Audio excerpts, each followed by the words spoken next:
Hello everyone, स्वागत है आप सबका आपके अपने यूट्यूब चैनल आर के मुनीम केमिस्ट्री क्लासेस पर। आज हम पढ़ेंगे back bonding and molecular orbital theory और आज जो है हमारा केमिकल बॉन्डिंग वाला जो यूनिट है वो कंप्लीट हो जाएगा। तो चलिए शुरू करते हैं। अब देखिए बैक बॉन्डिंग क्या होता है।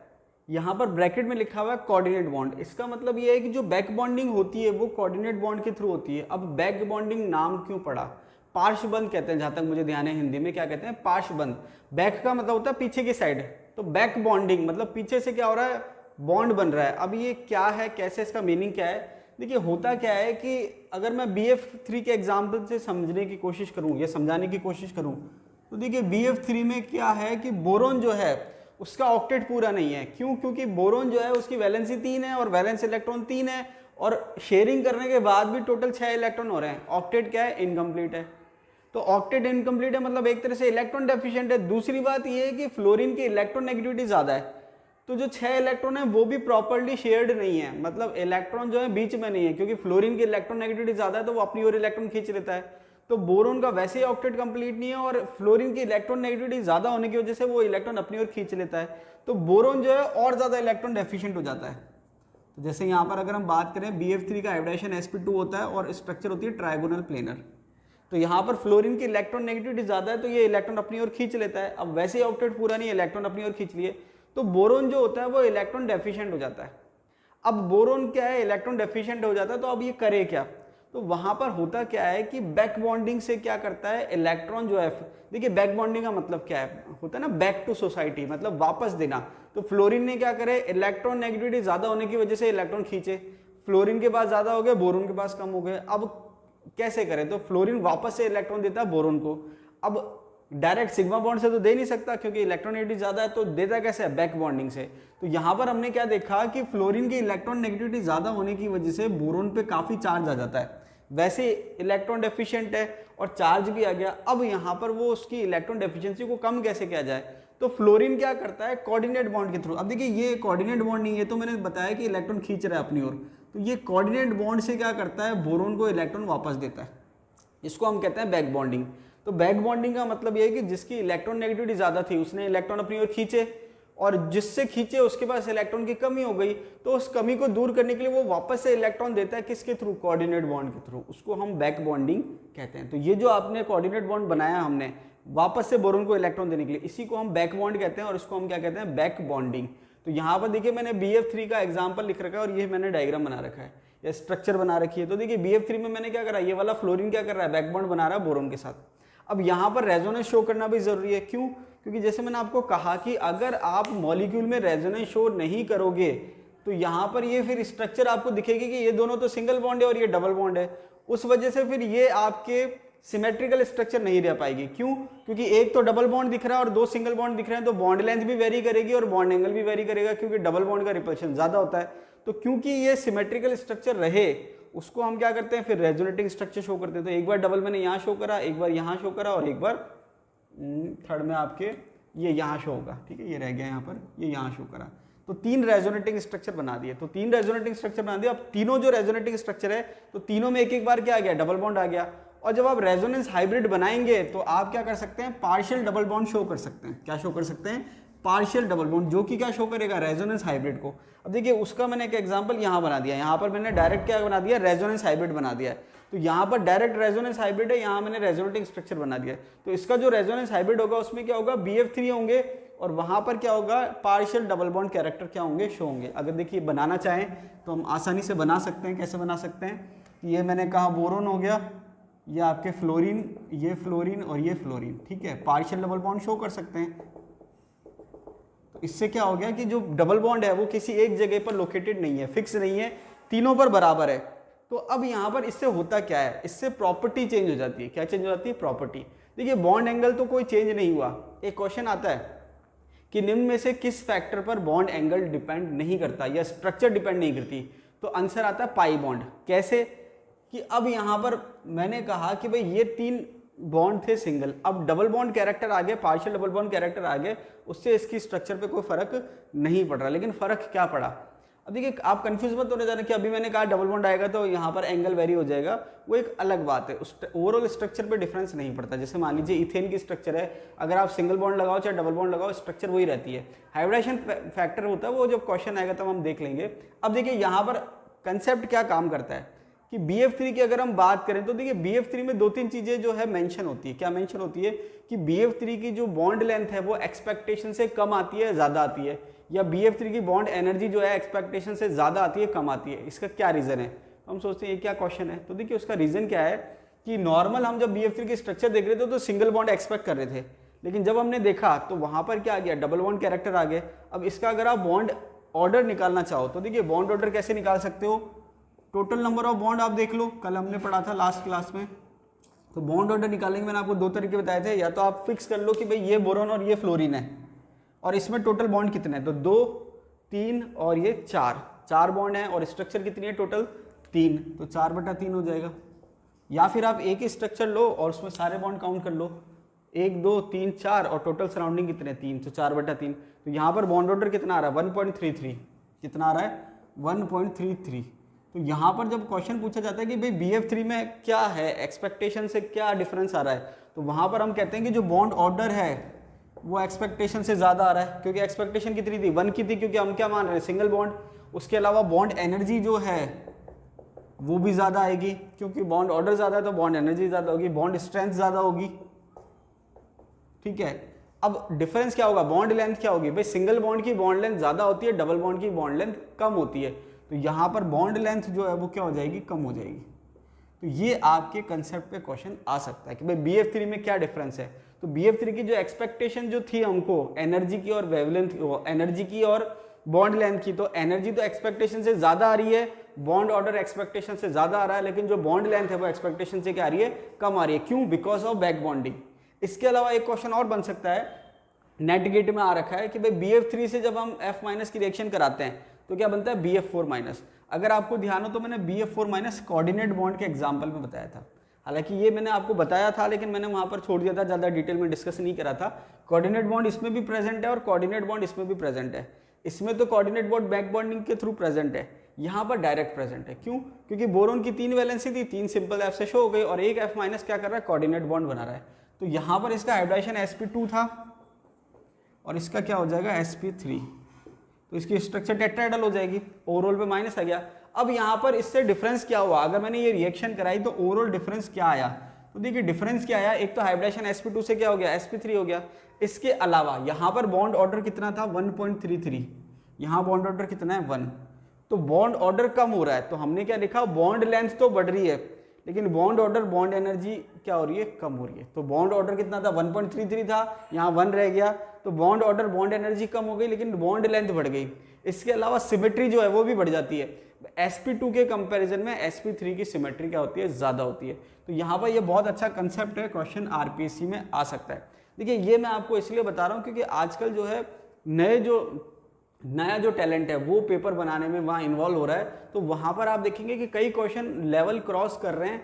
उसका रीज़न यही है क्योंकि वो नए नए पढ़े हुए हैं, नए नए नेट करे हुए हैं, तो वहाँ पर उनके पास जो नॉलेज है वो उस नॉलेज को एग्जाम में पूछते हैं। जैसे आपने देखा होगा ऐप ब्लॉक के काफ़ी सारे अच्छे क्वेश्चन आए थे, और इवन हद तो तब हो जाती है जब पॉइंट ग्रुप का एक क्वेश्चन आ गया तो मैंने कहा ये क्या है, तो कहने का मतलब क्या, सिलेबस भी कई बार वो क्या करते हैं, सिलेबस को इतना कंसिडर नहीं करके क्वेश्चन आ जाता है। तो हमें अपनी तैयारी रखनी है भाई, ऐसा भी नहीं बहुत ज़्यादा लेवल पे, लेकिन जितना लेवल एक्सपेक्ट हम करते हैं फर्स्ट ग्रेड के लिए उतना हमको आना चाहिए। और क्योंकि देखिए आजकल जो पेपर बन रहा है वो अबाउ द लेवल ही बन रहा है। अब हम ये कह सकते हैं कि भाई कॉलेज लेक्चरर का, क्योंकि वो नेट बेस्ड होता है तो वहाँ तो लेवल नो डाउट ज़्यादा होना ही चाहिए, लेकिन स्कूल लेक्चरर का भी एक लेवल है।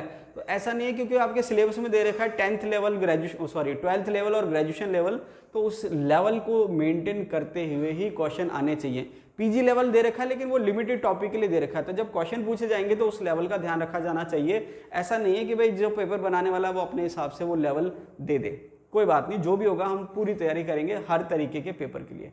अब देखिए आगे क्या दे रखा है, एक प्रॉपर्टी आपने ये पढ़ ली। अब इसके बाद इसी कंसेप्ट पे ये तो बहुत ज्यादा नहीं पूछते, ये पूछा जा सकता है, क्या पूछा जा सकता है, ऑर्डर ऑफ एसिडिक स्ट्रेंथ। अगर आपसे कोई पूछे कि भाई लुईस एसिड क्या होता है, तो आपको मैंने पढ़ा रखा है लुईस एसिड क्या होता है। लुईस एसिड वो होता है जो लोन पेयर एक्सेप्ट करता है, और लुईस बेस कौन होता है, जो लोन पेयर डोनेट करता है। तो अगर आपसे कोई पूछे BF3, BCl3, BBr3 और BI3 में से अच्छा लुईस एसिड कौन सा है, तो आप क्या कहेंगे? लुईस एसिड कौन सा अच्छा होगा? जो ज़्यादा इलेक्ट्रॉन लेने की टेंडेंसी रखेगा। ज़्यादा इलेक्ट्रॉन लेने की टेंडेंसी किसकी होगी? जिसके पास इलेक्ट्रॉन की ज़्यादा कमी होगी, मतलब जो ज़्यादा इलेक्ट्रॉन डेफिशिएंट होगा वो ज़्यादा अच्छा लुईस एसिड होगा। फिर जब हम इनको कंपेयर करेंगे हमारे दिमाग में आएगा कि फ्लोरीन की इलेक्ट्रॉन नेगेटिविटी ज़्यादा होती है, तो फ्लोरीन की इलेक्ट्रॉन नेगेटिविटी ज़्यादा होती है तो वो इलेक्ट्रॉन अपनी ओर ज़्यादा खींचेगा, और अपनी ओर ज़्यादा खींचेगा तो बोरोन के पास इलेक्ट्रॉन की जो है वो क्या हो जाएगी? कमी हो जाएगी। तो सबसे अच्छा लुईस एसिड कौन सा हो जाएगा? BF3। तो वहाँ पर हमारा आंसर क्या हो जाएगा? गलत हो जाएगा। तो कहने का मतलब ये है कि हम नॉर्मली अगर हमको कंसेप्ट पता नहीं होगा तो हम आंसर निकालेंगे इलेक्ट्रॉन नेगेटिविटी से। क्या निकालेंगे? कि फ्लोरीन की इलेक्ट्रॉन नेगेटिविटी ज़्यादा है, वो ज़्यादा इलेक्ट्रॉन खींचेगा, बोरोन पे इलेक्ट्रॉन की ज़्यादा कमी होगी, तो BF3 ज़्यादा अच्छा लुईस एसिड होगा। लेकिन एक्चुअल आंसर ये है, क्योंकि यहाँ पर आंसर आपको इलेक्ट्रोनेगेटिविटी से सॉल्व नहीं करना है, आंसर सॉल्व होगा बैक बॉन्डिंग से। किससे सॉल्व होगा? बैक बॉन्डिंग से। अब कैसे सॉल्व होगा वो देख लेते हैं। अब आप ऐसे समझिए कि इलेक्ट्रॉन नेगेटिविटी ज़्यादा है तो इलेक्ट्रॉन अपनी ओर खींच रहा है, तो एटम पे इलेक्ट्रॉन की डेफिशिएंसी हो रही है, बोरोन पे क्या हो रही है? इलेक्ट्रॉन की डेफिशिएंसी हो रही है। लेकिन बैक बॉन्डिंग से क्या कर रहा है? वो वापस से इलेक्ट्रॉन दे रहा है। तो जो बैक बॉन्डिंग ज्यादा शो करेगा वो ज्यादा इलेक्ट्रॉन देगा, मतलब उसकी जो डेफिशिएंसी थी वो कमी जो है वो लगभग क्या होगी? पूरी होगी। तो जो ज्यादा बैक बॉन्डिंग शो करेगा वहां पर बोरोन के पास इलेक्ट्रॉन की कमी नहीं रहेगी, वो ज्यादा अच्छा लुईस एसिड नहीं होगा। लेकिन जो बैक बॉन्डिंग कम शो करेगा, मतलब वो वापस में इलेक्ट्रॉन नहीं दे रहा है, तो वहां पर उसकी जो एसिडिक स्ट्रेंथ है वो ज्यादा होगी। अब यहाँ पर कंसेप्ट क्या काम आ रहा है? Overlapping is inversely proportional to size. ये मैं आपको स्टार्टिंग में पढ़ाया था कि ओवरलैपिंग जो है वो साइज के इनवर्सली प्रोपोर्शनल होती है। साइज छोटा है तो ओवरलैपिंग ज्यादा होगी, साइज बड़ा है तो ओवरलैपिंग कम होगी। अब अगर हम यहाँ कंपेयर करें फ्लोरीन, क्लोरीन, ब्रोमीन और आयोडीन को, तो यहाँ पर इनके p ऑर्बिटल काम आ रहे हैं। इसका कौन सा p ऑर्बिटल काम आ रहा है? 2p, इसका 3p, 4p और 5p, ये इसके ऑर्बिटल काम आ रहे हैं। अब यहाँ पर साइज ज्यादा किसका है? आयोडीन का। आयोडीन का साइज ज्यादा है तो ओवरलैपिंग कम होगी। ओवरलैपिंग कम का मतलब बैक बॉन्डिंग जो है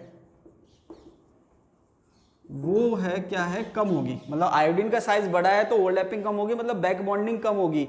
और इसका साइज छोटा है तो इसकी बैक बॉन्डिंग ज्यादा होगी। तो बैक बॉन्डिंग ऑर्डर क्या हो जाएगा? 2p की बैक बॉन्डिंग ज्यादा, फिर 3p, फिर 4p, फिर 5p। बैक बॉन्डिंग ज्यादा होगी तो ये ज्यादा इलेक्ट्रॉन देगा, मतलब इलेक्ट्रॉन की कमी को पूरा कर देगा। तो यहाँ पर क्योंकि फ्लोरीन की जो है बैक बॉन्डिंग ज्यादा हो रही है, क्योंकि उसका साइज छोटा है, इसलिए वो इलेक्ट्रॉन की कमी पूरी कर रहा है, और उसकी जो लुईस एसिड की जो कैरेक्टर है वो क्या हो जाएंगे? कम। जबकि आयोडीन जो है वो बैक बॉन्डिंग नहीं कर रहा, बिल्कुल कर ही नहीं रहा, नेग्लिजिबल कर रहा है या कर ही नहीं रहा। इस वजह से वहां पर इलेक्ट्रॉन की जो डेफिशिएंसी है बोरोन पे वो ज्यादा है। तो ये बहुत इंपॉर्टेंट क्वेश्चन बनता है, नेट गेट में भी कई बार आ चुका है, बहुत ही इंपॉर्टेंट है, आपको ध्यान रखना है।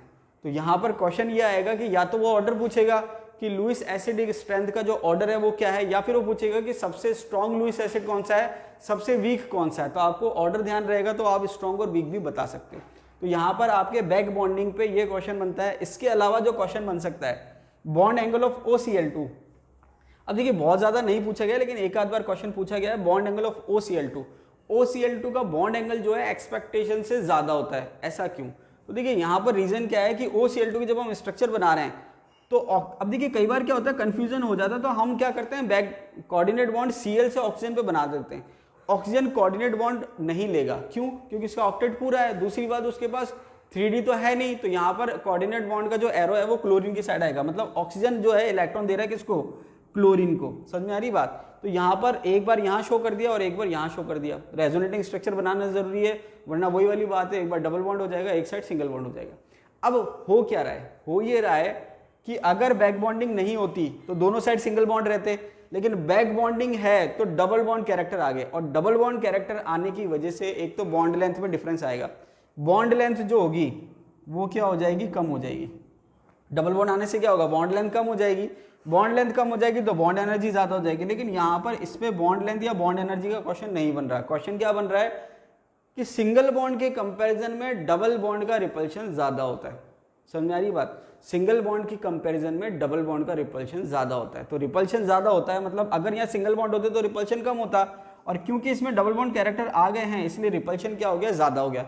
रिपल्शन ज्यादा होने से क्या हो जाता है? बॉन्ड एंगल ज्यादा हो जाता है। तो यहाँ पर क्या है, पार्शियल डबल बॉन्ड कैरेक्टर आने की वजह से रिपल्शन ज्यादा हो रहा है, और रिपल्शन ज्यादा होने की वजह से बॉन्ड एंगल क्या होता है? इंक्रीज होता है। और इसका बॉन्ड एंगल कितना है? Nearly equals to 110। हो सकता है थोड़ा वेरी करे, वो आप गूगल पे सर्च कर लेना एग्जैक्ट कितना है, नियरली क्या है, ज़्यादा होता है, कोई आपसे वैल्यू नहीं पूछ रहा, ज़्यादा होता है कुल मिला के। तो हमने क्या देखा कि इसका अगर हम बात करें हाइब्रिडाइजेशन की तो इस पर 2 लोन पेयर भी प्रेजेंट है। क्या प्रेजेंट है? 2 लोन पेयर। तो अगर हम 2 लोन पेयर का कंसेप्ट लगाएं तो हमने क्या देखा था कि मीथेन का बॉन्ड एंगल होता है 109 डिग्री 28 मिनट। हाइब्रिडाइजेशन कितना है? sp3 है। हाइब्रिडाइजेशन कितना है? sp3 है। तो sp3 हाइब्रिडाइजेशन का जब हम ओवरऑल स्ट्रक्चर देखते हैं, आइडियल स्ट्रक्चर, तो 109 डिग्री 28 मिनट बॉन्ड एंगल होता है। फिर हमने कहा कि जैसे जैसे लोन पेयर बढ़ते हैं वैसे वैसे बॉन्ड एंगल क्या होता है? कम होता है। तो अब यहाँ पर 2 लोन पेयर हैं तो बॉन्ड एंगल क्या होना चाहिए? 109 डिग्री 28 मिनट से कम होना चाहिए। लेकिन क्योंकि डबल बॉन्ड में रिपल्शन ज्यादा हो रहा है इसलिए यहाँ पर इसका बॉन्ड एंगल लगभग कितना है? 109 डिग्री 28 मिनट कह दो या 110 डिग्री है। तो यहाँ पर इसका बॉन्ड एंगल एक्सेप्शनली ज्यादा है। उसका रीजन क्या है?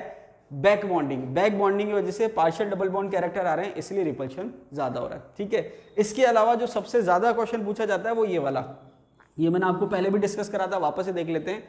क्वेश्चन आता है NSiH3 होल थ्राइस पे और एक है NCH3 होल थ्राइस। तो NCH3 होल थ्राइस की जब हम बात कर रहे हैं तो वहां पर क्या है कि नाइट्रोजन के पास लोन पेयर है, लेकिन कार्बन क्योंकि सेकंड पीरियड का है उसके पास एम्प्टी ऑर्बिटल नहीं है, उसका ऑक्टेट पूरा है। तो यहाँ पर नाइट्रोजन का लोन पेयर मेंटेन रहता है। तो यहाँ पर इसका हाइब्रिडेशन क्या है? sp3 है, एक लोन पेयर, तो इसकी पायरामिडल स्ट्रक्चर हो जाती है। अब जब हम बात करते हैं NSiH3 का होल थ्राइस, तो यहाँ पर क्योंकि सिलिकॉन जो है वो थर्ड पीरियड का एलिमेंट है, उसके बाद 3D खाली है, तो यहाँ पर बैक बॉन्डिंग होती है। नाइट्रोजन जो है वो अपना लोन पेयर किसको दे रहा है? सिलिकॉन को दे रहा है। अब नाइट्रोजन लोन पेयर दे रहा है सिलिकॉन को, तो यहाँ पर मैंने रेजोनेटिंग स्ट्रक्चर ना बना के सीधा रेजोनेंस हाइब्रिड बना दिया है। तो यहाँ पर ये बैक बॉन्डिंग से इलेक्ट्रॉन दे रहा है, तो पार्शियल डबल बॉन्ड कैरेक्टर आ गया। अब पार्शियल डबल बॉन्ड कैरेक्टर आने से यहाँ पर क्या चीज चेंज हुई? एक तो इसका हाइब्रिडाइजेशन चेंज हो गया। हाइब्रिडाइजेशन जो था, अगर मैं इसकी बात करूं, इसका हाइब्रिडाइजेशन sp3 था, लेकिन क्योंकि इसका लोन पेयर रेजोनेंस में इन्वॉल्व हो गया। अगर आपको ध्यान हो तो मैंने जब आपको हाइब्रिडाइजेशन पढ़ाया था वहां पर बताया था कि हाइब्रिडाइजेशन जब आप निकाल रहे हो वहां पर लोन पेयर जो है वो रेजोनेंस में पार्टिसिपेट नहीं करना चाहिए या डीलोकलाइज नहीं होना चाहिए, तभी तो वो काउंट होगा, नहीं तो नहीं होगा। तो यहाँ पर तो ये काउंट हो रहा है हाइब्रिडाइजेशन में या n की वैल्यू में, तो 3 और 1 4, लेकिन यहाँ पर क्योंकि ये डीलोकलाइज हो गया तो ये काउंट नहीं हो रहा। तो यहाँ पर हाइब्रिडेशन क्या है? sp2। हाइब्रिडेशन sp2 है तो स्ट्रक्चर क्या है? Trigonal planar. दूसरी बात, ये लोन पेयर अवेलेबल था, ये क्या कर सकता है? लोन पेयर दे सकता है। लोन पेयर देगा तो ये क्या हो जाएगा? बेसिक हो जाएगा। अब क्योंकि इसका लोन पेयर इन्वॉल्व हो गया, बहुत ज्यादा अवेलेबल नहीं है, तो इसकी बेसिक स्ट्रेंथ क्या हो जाती है? कम हो जाती है। तो यहाँ पर आपसे 3-4 क्वेश्चन पूछे जा सकते हैं। हाइब्रिडेशन क्या होगा, स्ट्रक्चर क्या होगी और बेसिक कैरेक्टर क्या होंगे, ये 3 क्वेश्चन एग्जाम में पूछे जाते हैं और बहुत ही इंपॉर्टेंट है, कई बार आरपीएससी ने पूछ रखे हैं। तो बैक बॉन्डिंग का जो कंसेप्ट है काफी चीजों को समझने में हेल्प करता है, चाहे आप इसकी लुईस एसिडिक स्ट्रेंथ का ऑर्डर हो या फिर ये वाला एग्जाम्पल हो या फिर BF3 का एग्जाम्पल हो। तो बैक बॉन्डिंग जो है बहुत इंपॉर्टेंट है, कोऑर्डिनेट बॉन्ड के केस में आती है। तो यहाँ पर आप देखेंगे कि resonance, back bonding, double bond character, bond angle सब एक साथ चल रहे हैं, लेकिन जब आप क्वेश्चंस देखेंगे तो वहां पर आपको समझ में आ जाएगा कि कौन सा कंसेप्ट जो है कहां पर कौन से क्वेश्चन को सॉल्व करने में काम आएगा। तो ये थी बात बैक बॉन्डिंग की। अब देखिए बॉन्ड ऑर्डर जो है डायरेक्टली कैसे निकालते हैं उसकी ट्रिक मैं आपको बताऊंगा, इसलिए जो है वीडियो को अंत तक जरूर देखिए। तो चलिए देखिए, यहाँ पर अगर हम बात करें एमओटी की, तो एमओटी की अगर हम स्टार्टिंग की बात करें तो सबसे पहले किसने दी थी? Given by Hund and Mulliken in 1932। 1932 में हुंड और मुलिकन ने जो है मॉलिक्यूलर ऑर्बिटल थ्योरी दी थी। अब देखिए मॉलिक्यूलर ऑर्बिटल थ्योरी की जरूरत पड़ी क्यों? वो इसलिए पड़ी कि जब हम बात करते हैं ऑक्सीजन मॉलिक्यूल की, तो ऑक्सीजन मॉलिक्यूल को अगर हम देखें तो सिंपल हम क्या कहते हैं कि भाई ये ऑक्सीजन एटम है, ये ऑक्सीजन एटम है, ये 2 इलेक्ट्रॉन, ये 2 इलेक्ट्रॉन, और इसने क्या कर लिया? बॉन्ड बना लिया। तो वीबीटी के अकॉर्डिंग क्या है? ऑक्सीजन के जो 2 इलेक्ट्रॉन थे जो अनपेड थे उसने क्या करी? पेयरिंग करके बॉन्ड बना लिया, मतलब जितने भी अनपेड इलेक्ट्रॉन थे वो सारे क्या हो गए? पेयर्ड हो गए। तो उसके हिसाब से वीबीटी के हिसाब से ऑक्सीजन क्या होना चाहिए? डायामैग्नेटिक होना चाहिए, क्योंकि सारे इलेक्ट्रॉन क्या हो गए? पेयर्ड हो गए। भाई ऑक्सीजन की जो इलेक्ट्रॉनिक कॉन्फ़िगरेशन होती है उसमें आप लिखते हो P4, P4 का मतलब 2 अनपेड इलेक्ट्रॉन है, और बॉन्ड बनाने का मतलब है इलेक्ट्रॉन क्या हो गए? पेयर्ड हो गए। तो वीबीटी के हिसाब से ऑक्सीजन जो है डायामैग्नेटिक होना चाहिए, लेकिन एक्चुअल में जब इसको देखा गया तो ये डायामैग्नेटिक नहीं होता, पैरामैग्नेटिक होता है। तो वीबीटी की लिमिटेशंस थी।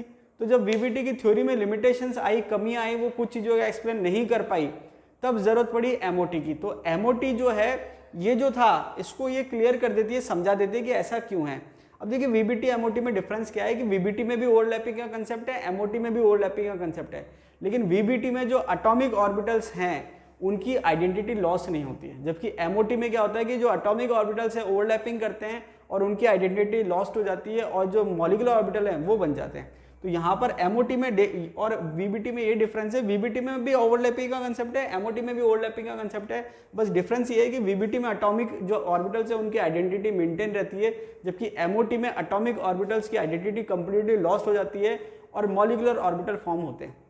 अब देखिए अगर हम बात करें atomic orbitals lose their identity, तो जैसे मैंने आपको बताया कि एटॉमिक ऑर्बिटल क्या करते हैं, ओवरलैप करते हैं और ओवरलैप करने के बाद मॉलिक्यूलर ऑर्बिटल बनाते हैं।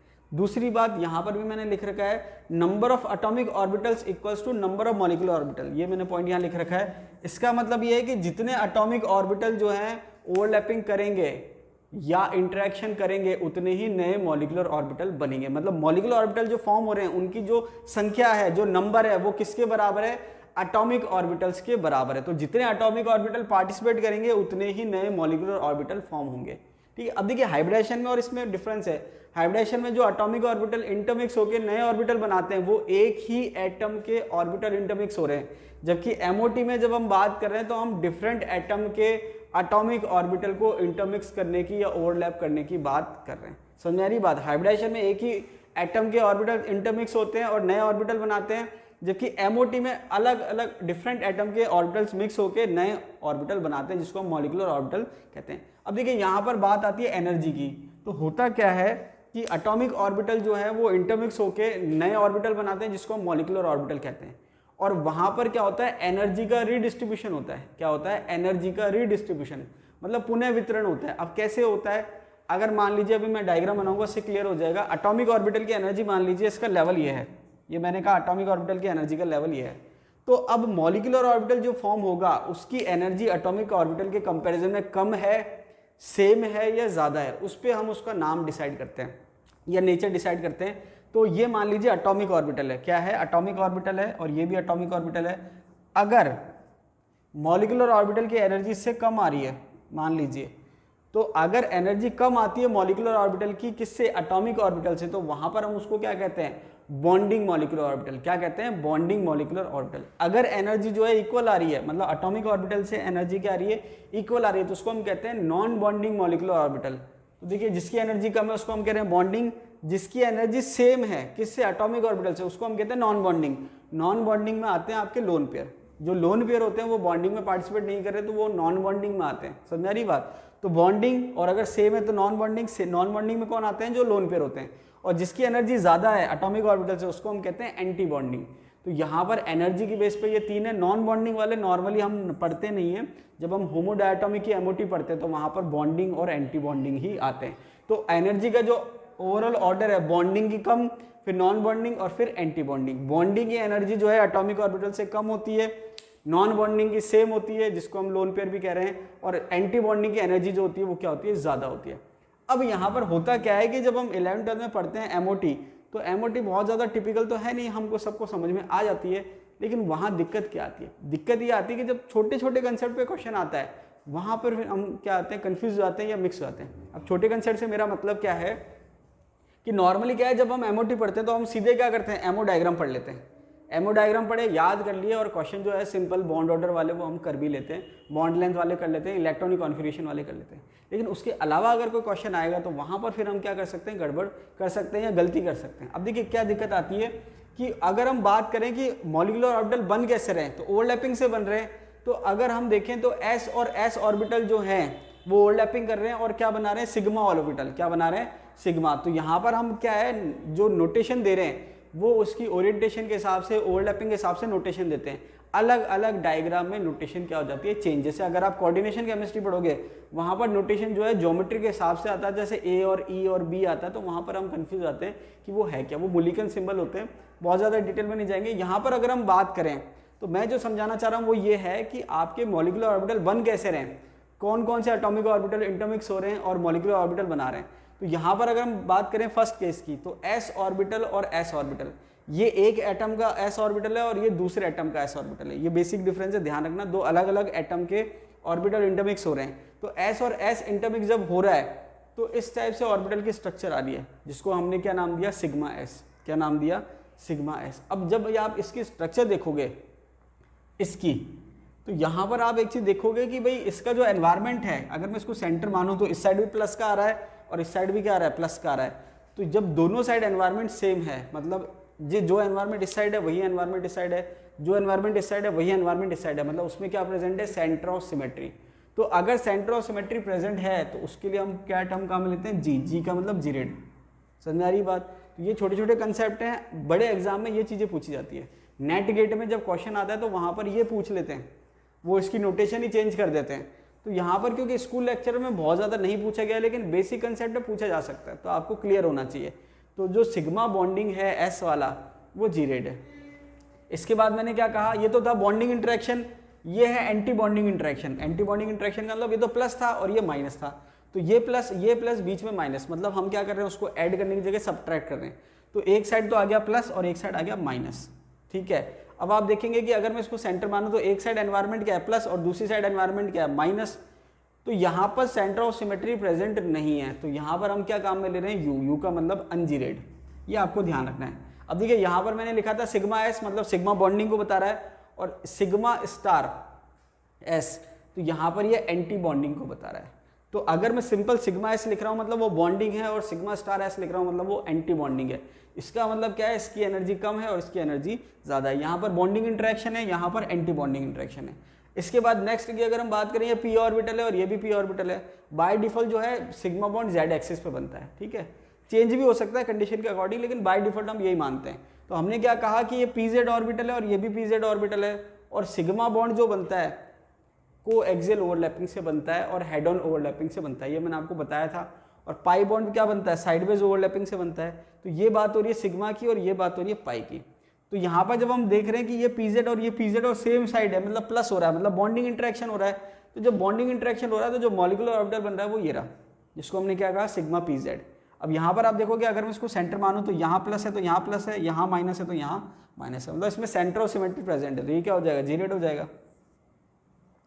इसके बाद माइनस इंटरेक्शन जो है दो तरीके से आप बता सकते हो, या तो आप प्लस साइन दोनों से रहने दो, साइड सेम साइड, और यहाँ बीच में माइनस लगा दो, या फिर आप क्या करो, बीच में प्लस लगा रहे तो यहाँ साइन चेंज कर दो। समझ में आ रही बात कि यहाँ पर आपने क्या करा, प्लस के सामने प्लस रखा था, बॉन्डिंग इंटरेक्शन। अब प्लस के सामने प्लस तो रखा लेकिन माइनस का साइन लगा दिया, या फिर प्लस के साथ प्लस रखा लेकिन यहाँ माइनस लगा दिया। तो ये दोनों केस से आप रिप्रेजेंट कर सकते हो एंटी बॉन्डिंग इंटरेक्शन को। तो ऊपर वाला तो था सिग्मा बॉन्डिंग और नीचे वाला क्या है, सिग्मा एंटी बॉन्डिंग। तो ये आपके स्ट्रक्चर जो बनेगी मॉलिक्यूलर ऑर्बिटल की वो इस टाइप से बनेगी, माइनस प्लस माइनस प्लस। तो यहाँ पर इसमें सेंटर ऑफ सिमेट्री प्रेजेंट नहीं है, तो ये क्या हो गया, अनजीरेड हो गया। समझ में आ रही बात, ये क्या हो गया, अनजीरेड हो गया। तो ये आपको ध्यान रखना है, अगर कंसेप्चुअल क्वेश्चन आएगा तो परेशान करने के लिए इस टाइप से क्वेश्चन आ सकता है।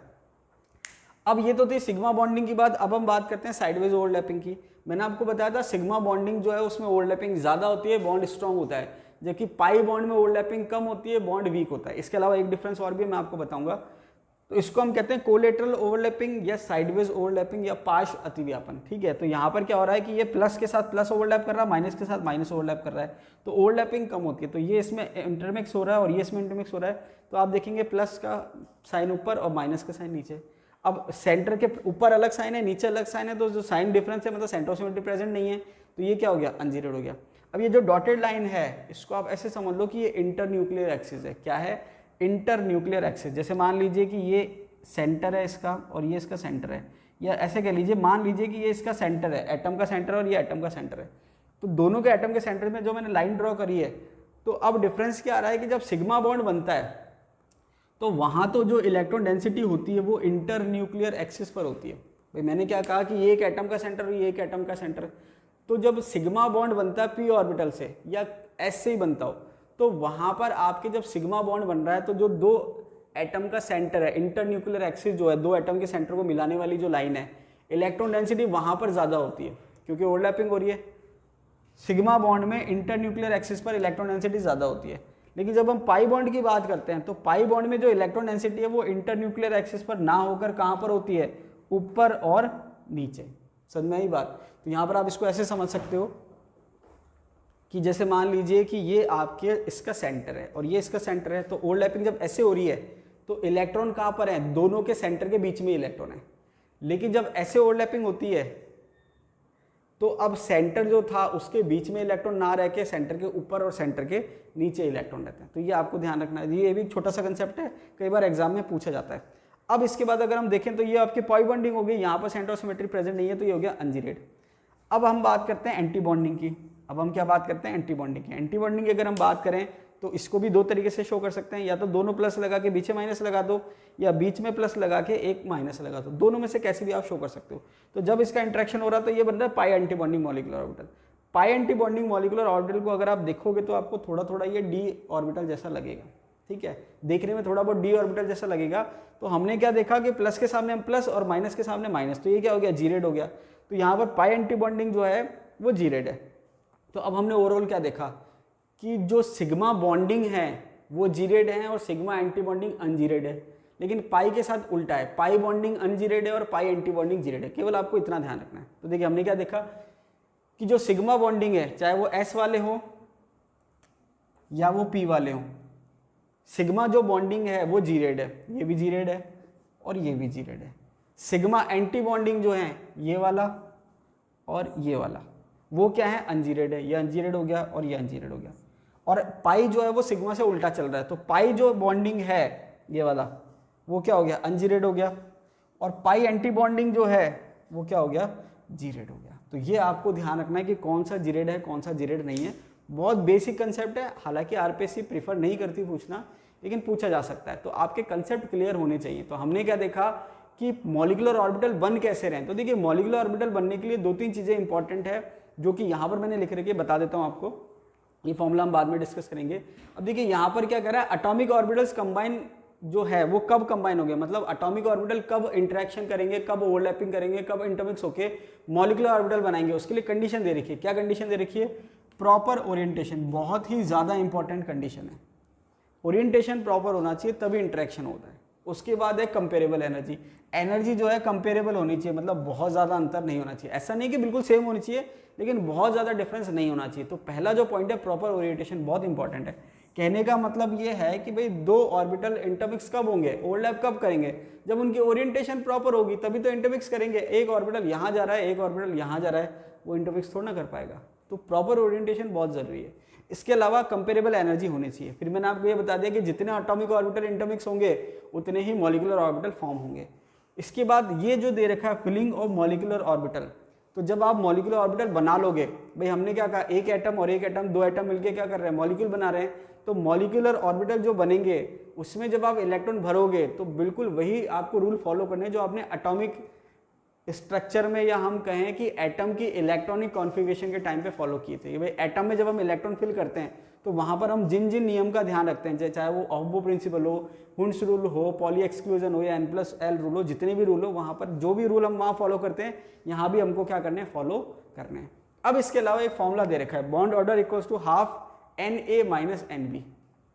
अब ये जो फॉर्मूला है ये बॉन्ड ऑर्डर निकालने का है। देखिए आप सब जानते होंगे कि जब हम एमओ डायग्राम जब हम देखते हैं और उसमें जब इलेक्ट्रॉन फिल कर लेते हैं, उसके बाद हमको बॉन्ड ऑर्डर निकालना होता है। बॉन्ड ऑर्डर को हिंदी में कहते हैं बंद क्रम, ये मैंने आपको बताया था। और बॉन्ड ऑर्डर का सिंपल सा मीनिंग है, दो एटम के बीच में बॉन्ड की संख्या कितनी है।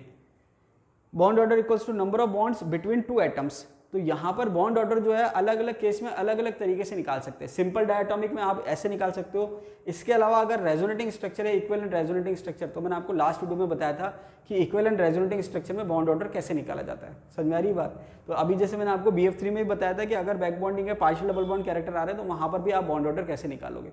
तो बॉन्ड ऑर्डर अगर हम सिंपल होमोडायटोमिक की बात करें तो बॉन्ड ऑर्डर कैसे है, number of bond between two atom, और कैसे निकालें, half number of bonding minus number of anti bonding. अब देखिए होता क्या है कि अगर हम फॉर्मूला अप्लाई करें तो ये हमारे पास थोड़ी फ्लेक्सिबिलिटी होती है कि भाई बॉन्डिंग इलेक्ट्रॉन कितने हैं और एंटी बॉन्डिंग इलेक्ट्रॉन कितने हैं, कैसे काउंट करें। तो फ्लेक्सिबिलिटी का मतलब क्या है कि बिल्कुल नीचे से काउंट करें या बीच में से कहीं शुरू करें। क्यों? क्योंकि एक स्टेज पे जाके दोनों बराबर हो जाते हैं तो हम उसको कैंसिल आउट भी मान सकते हैं। तो वो फ्लेक्सिबिलिटी होती है। कई बार क्या होता है, क्वेश्चन पूछते हैं कि भाई बॉन्डिंग इलेक्ट्रॉन कितने हैं, एंटी बॉन्डिंग कितने हैं, तो वहां पर जरूरी नहीं है कि वो बिल्कुल स्टार्टिंग से ही पूछे, वो बीच में से ही पूछता, तो अकॉर्डिंग टू ऑप्शन आपको वहां पर सॉल्व करना पड़ेगा। तो ये जो बेसिक थ्योरी थी कि हमने देख ली है। अब जितने भी क्वेश्चन बनते हैं मेनली वो किस पे बनते हैं, एमओ डायग्राम पे, कि भाई एमओ डायग्राम जो है किसकी एनर्जी कम है, किसकी एनर्जी ज्यादा है, इलेक्ट्रॉन कैसे फिल करेंगे, बॉन्ड ऑर्डर क्या होगा, बॉन्ड लेंथ क्या होगी, इलेक्ट्रॉनिक कॉन्फ़िगरेशन क्या होगी, वो सारी चीजें हैं। उसके लिए आपको ये भी ध्यान रखना है, ये जो नोटेशन मैंने आपको बताया, sigma s, sigma anti bonding s, sigma p, sigma anti bonding p, pi p x, pi p y, pi p z, ये सारे आपको पता होना चाहिए। तो सिंपल है तो वो बॉन्डिंग को बता रहा है, स्टार लगा हुआ है तो वो एंटी बॉन्डिंग को बता रहा है। अब हम देखते हैं एमओ डायग्राम। अब हम पढ़ेंगे मॉलिक्यूलर ऑर्बिटल डायग्राम। अब देखिए मॉलिक्यूलर ऑर्बिटल डायग्राम जो है मैक्सिमम क्वेश्चन एमओ थ्योरी के इसी डायग्राम पर बेस्ड होते हैं। अब देखिए डायग्राम देखा जाए तो दो अलग अलग डायग्राम मैंने बना रखे हैं। एक जो है पहला डायग्राम जो है वो हाइड्रोजन से लेकर नाइट्रोजन तक का है और दूसरा डायग्राम जो है ऑक्सीजन से लेकर फ्लोरीन तक का है। दोनों में लगभग सिमिलैरिटी है, बस डिफरेंस जो है वो ये वाले सेक्शन में। इसमें पाई नीचे है और सिग्मा ऊपर है और इसमें सिग्मा नीचे है और पाई ऊपर है। नॉर्मली देखा जाए तो ये वाला ज़्यादा डायग्राम सही है, हालांकि डायग्राम तो दोनों ही आपको याद रखने हैं, लेकिन एक्चुअल में हम क्या देखते हैं कि जब ओवरलैपिंग ज़्यादा होती है तो बॉन्डिंग एनर्जी उतनी ज़्यादा कम होती है और ओवरलैपिंग कम होती है तो बॉन्डिंग एनर्जी उतनी कम होती है। और सिग्मा ओवरलैपिंग के बाद बॉन्डिंग की जितनी एनर्जी कम होगी एंटी बॉन्डिंग की उतनी ज़्यादा हो जाएगी। तो होता क्या है कि सिग्मा ओवरलैपिंग ज़्यादा होती है कंपेयर टू पाई। तो सिग्मा जो ऑर्बिटल है वो नीचे होना चाहिए, पाई ऑर्बिटल ऊपर होना चाहिए। सिमिलरली सिग्मा एंटी बॉन्डिंग ऊपर होना चाहिए, पाई एंटी बॉन्डिंग नीचे होना चाहिए। तो यहाँ पर तो सही है, लेकिन यहाँ पर ऐसा नहीं है, सिग्मा ऊपर है और पाई नीचे है, जबकि सिग्मा में ओवरलैपिंग ज़्यादा होती है। तो ये थोड़ा सा क्या है, वेरी करता है। इसका रीजन क्या है, इंटरमिक्सिंग ऑफ एनर्जी, या ऑर्बिटल आपस में क्या होते हैं, जो मॉलिक्यूलर ऑर्बिटल है वो आपस में इंटरमिक्स करके एनर्जी को क्या करते हैं, वेरी करते हैं या रिडिस्ट्रीब्यूट करते हैं। उस वजह से जो इसका ऑर्डर है वो क्या होता है, वेरी कर जाता है। हालांकि कोई नहीं पूछ रहा, केवल कंसेप्चुअली मैंने आपको बता दिया कि ये जो ऑर्बिटल है ये एनर्जी का इंटरमिक्स कर रहे हैं, इस वजह से इनका ऑर्डर क्या हो जाता है, चेंज हो जाता है। अब आपको कुछ नहीं करना, आपको इनके ऑर्डर याद रखने। कैसे याद रखने कि ये एटॉमिक ऑर्बिटल का 1s है, ये एटॉमिक ऑर्बिटल का 1s है। 1s ने क्या करा, ओवरलैपिंग करी और सिग्मा 1s बन गया और सिग्मा एंटी बॉन्डिंग 1s बन गया। जितने एटॉमिक ऑर्बिटल है उतने क्या हो रहे हैं, मॉलिक्यूलर ऑर्बिटल बन रहे। तो ये दो एटॉमिक ऑर्बिटल है, दो मॉलिक्यूलर ऑर्बिटल बन गए। सिमिलरली 2s और 2s हैं, sigma 2s sigma anti bonding 2s है, तो ये दो एटॉमिक ऑर्बिटल थे, दो मॉलिक्यूलर ऑर्बिटल बन गए। बॉन्डिंग की एनर्जी कम, एंटी बॉन्डिंग की एनर्जी ज्यादा, किससे, एटॉमिक ऑर्बिटल से। तो 1s और 1s से sigma 1s sigma anti bonding 1s, sigma 2s sigma anti bonding 2s। अब जब बात आती है 2p की, तो p में कितने, तीनों तीन 6 हैं, तो टोटल कितने होने चाहिए, 6 मॉलिक्यूलर ऑर्बिटल बनने चाहिए। तो यहाँ पर आप देखोगे कि दो तो बनेंगे, एक सिग्मा बॉन्डिंग, एक सिग्मा एंटी बॉन्डिंग, एक पाई बॉन्डिंग, एक पाई एंटी बॉन्डिंग। तो यहाँ पर नाइट्रोजन तक के केस में पाई नीचे आता है, ध्यान रखना, ये आपको ध्यान रखना है। बाकी तो सेम है, पाई 2px पाई 2py सिग्मा 2pz। और यहाँ पर अगर हम बात करें तो पाई एंटी बॉन्डिंग 2px पाई एंटी बॉन्डिंग 2py। अब देखिए यहाँ पर इसका और इसका ऑर्डर सेम है, तो ये एक्चुअली थोड़ा डिफरेंट है, क्योंकि नॉर्मली क्या होता है, जिसकी एनर्जी कम होती है बॉन्डिंग में उसकी एंटी बॉन्डिंग में ज्यादा होनी चाहिए। तो ये वाला डायग्राम बिल्कुल एक्यूरेट है, ये आपको थोड़ा सा ध्यान रखना है, इसमें ऑर्डर चेंज हो जाता है। ये वाला तो फिर भी सही है। तो पाई एंटी बॉन्डिंग 2px पाई एंटी बॉन्डिंग 2py और ऊपर है sigma anti bonding 2pz। By default जो है z एक्सिस को हम इंटर न्यूक्लियर एक्सिस लेते हैं, इसलिए जो pz है उसको हम एज ए सिग्मा काउंट कर रहे हैं और px py को हम पाई में काउंट कर रहे हैं। समझ आ रही बात। तो px और py पाई में लिख रहे हैं हम और pz किस में लिख रहे हैं, सिग्मा में। तो ये हमने एमओ डायग्राम देखा, यहाँ पर भी सिमिलर है। 1s और 1s से sigma 1s sigma anti bonding 1s, 2s और 2s से sigma 2s sigma anti bonding 2s। अब यहाँ पर सिग्मा 2pz नीचे है, पाई 2px पाई 2py ऊपर है, और वहाँ पर पाई 2px पाई एंटी बॉन्डिंग 2px पाई एंटी बॉन्डिंग 2py और सिग्मा एंटी बॉन्डिंग 2pz। अब ये एमओ डायग्राम हो गया, ये आपने याद कर लिया।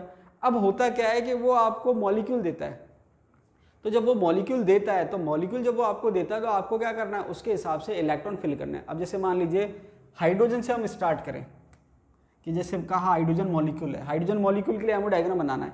तो इस साइड हाइड्रोजन एटम आएगा, इस साइड हाइड्रोजन एटम आएगा, बीच में हाइड्रोजन मॉलिक्यूल आएगा। तो एक बार को मान लीजिए हम हाइड्रोजन की बात करें, तो मैंने कहा हाइड्रोजन एटम और ये हाइड्रोजन मॉलिक्यूल, ठीक है। तो हाइड्रोजन एटम का इलेक्ट्रॉनिक कॉन्फिगरेशन क्या है, 1s1, ये मैंने 1 इलेक्ट्रॉन इस पर बना दिया और 1 इलेक्ट्रॉन इस पर बना दिया। अब मैंने आपको थोड़ी देर पहले बताया था कि जब हम एमओ डायग्राम में इलेक्ट्रॉन फिल करेंगे तो जितने आपने रूल पढ़े एटॉमिक स्ट्रक्चर में इलेक्ट्रॉनिक कॉन्फिगरेशन के, वही रूल यहाँ पर आपको फॉलो करने हैं। तो 2 इलेक्ट्रॉन आपको फिल करना है, ये आपके एमओ डायग्राम है। सबसे कम एनर्जी किसकी है, इसकी। अब देखिए ये एनर्जी के फॉर्म में बना हुआ है, तो आपको पता है कि जो प्रिंसिपल क्वांटम नंबर बढ़ता है तो एनर्जी बढ़ती है। तो 1s की एनर्जी कम है, फिर 2s की है, फिर 2p की है। ये एनर्जी का ऑर्डर चल रहा है, 1s 2s 2p। यहाँ पर भी 1s 2s 2p ये एनर्जी का ऑर्डर चल रहा है। तो यहाँ पर हमने क्या देखा कि ये एनर्जी का ऑर्डर है। अब 2 इलेक्ट्रॉन आपने भरे, तो 2 इलेक्ट्रॉन जब इसमें आप भरोगे तो ये 1 इलेक्ट्रॉन और ये 1 इलेक्ट्रॉन, ये ऐसे हो गया। तो अब यहाँ पर क्या होता है कि इस पे क्वेश्चन क्या क्या बन सकता है, तो 2-3 क्वेश्चन बनते हैं। एक तो बनता है इलेक्ट्रॉनिक कॉन्फिगरेशन, क्या बनता है, इलेक्ट्रॉनिक कॉन्फिगरेशन। दूसरा बनता है बॉन्ड ऑर्डर, तीसरा बनता है बॉन्ड लेंथ, बॉन्ड स्ट्रेंथ भी आप कह सकते हो। बॉन्ड ऑर्डर बॉन्ड स्ट्रेंथ एक ही बात है, या बॉन्ड एनर्जी भी आप कह सकते हो। तो ये एक साथ आप लिख सकते हो। बॉन्ड लेंथ को मैं नीचे लिख देता हूँ। तो यहाँ पर इलेक्ट्रॉनिक कॉन्फिगरेशन एक क्वेश्चन इस पर बनेगा, दूसरा बनेगा बॉन्ड ऑर्डर, साथ ही में लिख देता हूँ बॉन्ड एनर्जी और बॉन्ड स्ट्रेंथ ये एक साथ चलता है, ठीक है। या इसको चाहो तो आप बॉन्ड ऑर्डर को अलग ही ले लो और बॉन्ड एनर्जी को अलग ले लो। तो ये बॉन्ड ऑर्डर, बॉन्ड एनर्जी और बॉन्ड स्ट्रेंथ, ठीक है, ये एक साथ लिख दिया मैंने। और इसके अलावा बॉन्ड लेंथ अलग हो गया। और इसके अलावा एक और क्वेश्चन बनता है, नंबर ऑफ अनपेयर्ड इलेक्ट्रॉन, जिससे डिसाइड होता है पैरामैग्नेटिक है या डायामैग्नेटिक है। तो वो ये आपके सारे क्वेश्चन बनते हैं। तो देखिए कितने वैरायटी होगी क्वेश्चन की। एक तो हो गया इलेक्ट्रॉनिक कॉन्फ़िगरेशन, एक क्या हो गया इलेक्ट्रॉनिक कॉन्फ़िगरेशन, दूसरा हो गया बॉन्ड ऑर्डर, तीसरा हो गया बॉन्ड लेंथ, चौथा हो गया बॉन्ड एनर्जी, या ये एक जैसे ही हैं मिलते जुलते, और लास्ट में हो गया पैरामैग्नेटिक और डायामैग्नेटिक। अब यहाँ पर हम एक एक करके सॉल्व करने की कोशिश करते हैं। जैसे मैंने कहा हाइड्रोजन मॉलिक्यूल की बात करी तो मैंने भर दिया। अब इसमें कॉन्फ़िगरेशन आप कैसे लिखोगे, सिग्मा 1s2, अगर मैं यहाँ लिखना चाहूँ तो ये हो जाएगा सिग्मा 1s2, ये इसका कॉन्फ़िगरेशन हो जाएगा। अब इसके बाद आप देखोगे बॉन्ड ऑर्डर, बॉन्ड ऑर्डर का भी मैंने आपको फॉर्मूला बताया था। बॉन्ड ऑर्डर का फॉर्मूला क्या था, half number of bonding electron minus number of anti bonding electron. तो बॉन्डिंग और एंटी बॉन्डिंग, अब ये आपके बॉन्डिंग है, बॉन्डिंग में कितने हैं 2, एंटी बॉन्डिंग क्या है खाली है, तो 0 हो जाएगा। तो फाइनली कितना आ गया 1। इसका मतलब ये हुआ कि जो हाइड्रोजन मॉलिक्यूल है तो उसमें बॉन्ड ऑर्डर 1 है, मतलब जो 2 हाइड्रोजन एटम है उसके बीच में कितने बॉन्ड हैं 1। तो ये इस टाइप से आपको सॉल्व करना है। तो देखिए आपको क्या निकाल लिया आपने, इलेक्ट्रॉनिक कॉन्फ़िगरेशन निकाल लिया, ये रहा सिग्मा 1s2, बॉन्ड ऑर्डर आपने निकाल लिया 1 आ रहा है। उसके बाद बॉन्ड एनर्जी जो है वो कंपेयर करवाता है, कोई उसकी वैल्यू तो पूछेगा नहीं, वो 3-4 स्पीसीज देगा, फिर कहेगा बॉन्ड एनर्जी बताओ किसमें ज़्यादा है किसमें कम है। बॉन्ड लेंथ भी उस चीज़ पे डिपेंड करेगी। हाँ पैरामैग्नेट डायमैग्नेटिक ये हम बता सकते हैं। तो हाइड्रोजन के केस में क्योंकि सारे इलेक्ट्रॉन पेयर्ड आपको दिख रहे हैं तो ये डायामैग्नेटिक हो जाएगा। क्या हो जाएगा, डायामैग्नेटिक। तो यहाँ पर वो आपका इसी तरीके से मॉलिक्यूल देगा या आयन देगा, वहाँ पर आपको सॉल्व करना है। अब हम क्या करते हैं, एक दो एग्जाम्पल और देखते हैं। अब मैं डायरेक्ट जो है, अब देखिए हाइड्रोजन हमने सॉल्व कर लिया, इसके बाद चलिए हीलियम भी देख लेते हैं। हीलियम की अगर हम बात करें तो हीलियम अगर हम देखें तो ये He और मान लीजिए हीलियम मॉलिक्यूल अगर है तो He2 कह दिया मैंने, ठीक है। अब He2 कह दिया तो यहाँ पर हीलियम में 1s2 कॉन्फ़िगरेशन होता है और ये होता है 1s2। तो टोटल कितने इलेक्ट्रॉन हो गए, 2 और 2 4, तो 2 इलेक्ट्रॉन यहाँ आ गए और 2 इलेक्ट्रॉन यहाँ आ गए, 4 इलेक्ट्रॉन हो गए। अब आप कॉन्फ़िगरेशन कैसे लिखोगे, sigma 1s2 sigma anti bonding 1s2, ठीक है, ये कॉन्फ़िगरेशन हो गया। बॉन्ड ऑर्डर अगर आप निकालोगे, half bonding minus anti bonding, bonding कितने 2, एंटी बॉन्डिंग कितने 2, तो ये हो गया 2 - 2, 2 और 2 में से 2 गए 0, तो ये आ गया 0, 0 को 2 से डिवाइड करेंगे 0 आएगा। इसका मतलब बॉन्ड ऑर्डर 0 आ रहा है। इसका मतलब ये हुआ कि जो हीलियम मॉलिक्यूल हम अज्यूम कर रहे थे 2 हीलियम एटम के बीच में कोई बॉन्ड नहीं है, इसका मतलब ये हुआ कि हीलियम मॉलिक्यूल एग्जिस्ट ही नहीं करता है। तभी तो हम कहते हैं हीलियम आइडियल नोबल गैस है और मॉलिक्यूलरिटी कितनी होती है 1, क्योंकि बॉन्ड ऑर्डर 0 आ रहा है, सारे इलेक्ट्रॉन पेयर्ड है, डायामैग्नेटिक। तो ये आपके हो गया हाइड्रोजन और हीलियम। अब इसके बाद अगर हम बात करें हाइड्रोजन हीलियम, उसके बाद लिथियम बेरिलियम बोरोन पे आ जाते हैं, बाकी आप करके देख लेना। बोरोन की अगर मैं बात करूं तो मैं यहाँ बोरोन लिख देता हूँ, क्योंकि देखिए सारे तो कराना पॉसिबल नहीं है, वो आप कर लेना, जो काम के इंपॉर्टेंट है वो मैं आपको समझाने की कोशिश कर रहा हूँ। तो बोरोन मैंने लिखा यहाँ पर बोरोन, और ये लिखा मैंने बोरोन, और ये मैंने लिखा B2, ठीक है। तो अब बोरोन की अगर हम बात करें तो hydrogen helium lithium beryllium boron, 5 atomic number है इसका। तो 1s2 2s2 2p1 ये कॉन्फ़िगरेशन है इसका, 1s2 2s2 2p1। अब आप टोटल इलेक्ट्रॉन गिनेंगे तो 2 2 4 और 1 5, 5 इलेक्ट्रॉन हो गए टोटल। तो 5 electron left hand side, 5 electron right hand side, total electron हो गए 10। तो 2 और 2 4, 5 6 7 8, अब टोटल 10 हैं, तो 1 इलेक्ट्रॉन यहाँ और 1 इलेक्ट्रॉन यहाँ। जो मैं आपको समझाना चाह रहा हूँ वो ये है कि देखिए कई बार क्वेश्चन आता है कि निम्न में से कौन सा पैरामैग्नेटिक है और कौन सा डायामैग्नेटिक है। तो एक तो मैंने जब आपको ऑक्टेट का एक्सेप्शन पढ़ाया था वहाँ पर मैंने बताया था कि ऐसी स्पीसीज जिसमें एक एटम होता है, और वो भी कौन सा एटम जिसमें ऑड नंबर ऑफ इलेक्ट्रॉन होते हैं, जैसे नाइट्रोजन की स्पीसीज NO हो गया, NO2 हो गया, वहाँ पर क्या होते हैं odd number of electron present होते हैं पैरामैग्नेटिक। या ClO हो गया, ClO2 होता है। तो एक क्वेश्चन तो वहाँ आता है। एक क्वेश्चन आता है MOT पे कि भाई MOT में कौन सा पैरामैग्नेटिक है और कौन सा डायामैग्नेटिक है। तो एक सबसे जो यूनिक रूल है वो तो ये है, चाहे वो कहीं भी आप फॉलो करो लग जाएगा, कि अगर कोई भी स्पीसीज की आप बात कर रहे हो उसके टोटल इलेक्ट्रॉन अगर ऑड है तो 110% वो पैरामैग्नेटिक होगा। तो एक तो चीज़ आपको क्या ध्यान आ गई कि अगर इलेक्ट्रॉन की संख्या ही ऑड है तो 110% वो पैरामैग्नेटिक होगा। उसमें आपको कोई एमो डायग्राम याद नहीं भी हो तो भी चलेगा, कोई दिक्कत नहीं है। लेकिन अगर इवन है तो वो पैरामैग्नेटिक भी हो सकता है और डायामैग्नेटिक भी हो सकता है। अगर इलेक्ट्रॉन ऑड हैं, जैसे मान लीजिए टोटल इलेक्ट्रॉन ऑड हैं, तो वहाँ पर अनपेड इलेक्ट्रॉन की संख्या ऑड में आएगी, जैसे 1 या 3 या 5। और अगर टोटल इलेक्ट्रॉन की संख्या इवन है तो या तो वो पैरामैग्नेटिक होगा या डायामैग्नेटिक हो गया। डायामैग्नेटिक हो गया तो अनपेड इलेक्ट्रॉन 0 हो गए। लेकिन अगर पैरामैग्नेटिक होता है तो अनपेड इलेक्ट्रॉन की संख्या इवन में आएगी। अब जैसे मान लीजिए B2 मॉलिक्यूल की मैंने बात करी, B2 मॉलिक्यूल के अगर टोटल इलेक्ट्रॉन हम काउंट करें तो ये 10 इलेक्ट्रॉन हो रहे हैं। तो या तो सारे इलेक्ट्रॉन पेयर्ड हो तो डायामैग्नेटिक हो जाएगा, और सारे इलेक्ट्रॉन पेयर्ड नहीं है तो जो अनपेड इलेक्ट्रॉन की संख्या वो इवन में होगी। ठीक है, अब यहाँ पर एमओ डायग्राम में कोई भी पॉसिबिलिटी नहीं है कि अनपेड इलेक्ट्रॉन की संख्या 2 से ज़्यादा आ जाए, 2 मैक्सिमम आ सकती है। तो यहाँ पर हमने देखा कि 2 अनपेड इलेक्ट्रॉन आ रहे हैं। इसका मतलब क्या है कि अगर हम बात करें बोरोन के कॉन्फ़िगरेशन की, तो यहाँ पर कई बार क्या होता है कि यहाँ तक हम इसको के लिख देते हैं, जैसे कई बार शॉर्ट में लिख देते हैं, तो हम एंड की पूछते हैं।